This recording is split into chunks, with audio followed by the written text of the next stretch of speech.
ఈరోజు doctor BR Ambedkar గారి 134వ జయంతి సందర్భంగా తహసీల్దార్ కార్యాలయం శాలిగౌరవ నందు చాలా ఘనంగా నిర్వహించుకోవడం జరిగింది.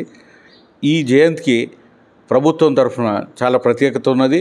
ఈరోజు భూభారతి చట్టాన్ని కూడా అమల్లోకి తీసుకురావడం జరుగుతుంది. అదేవిధంగా ఎస్సీ వర్గీకరణను కూడా ఈరోజే అమల్లోకి తీసుకురావడం జరుగుతుంది.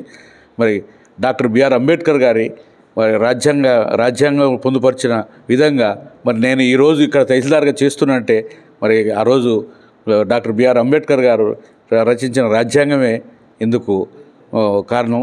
మరి అదేవిధంగా వారి ఆశయాలు కానీ వారు సూచించిన ముందడుగు కానీ అన్నీ కూడా పాటించుకుంటూ ముందుకెళ్తామని ఈ సందర్భంగా తెలియజేయడం జరుగుతుంది.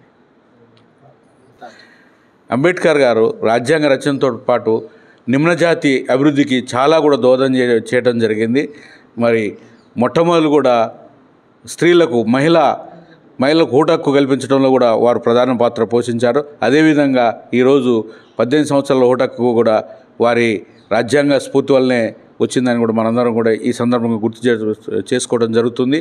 మరి రాజ్యాంగంలో పొందుపరిచిన ప్రతి హక్కు కూడా ఈరోజు మన కళ్ళ ముందే అమలవుతుంది కూడా మనందరం కూడా గమనించడం మరి చూస్తున్నాం.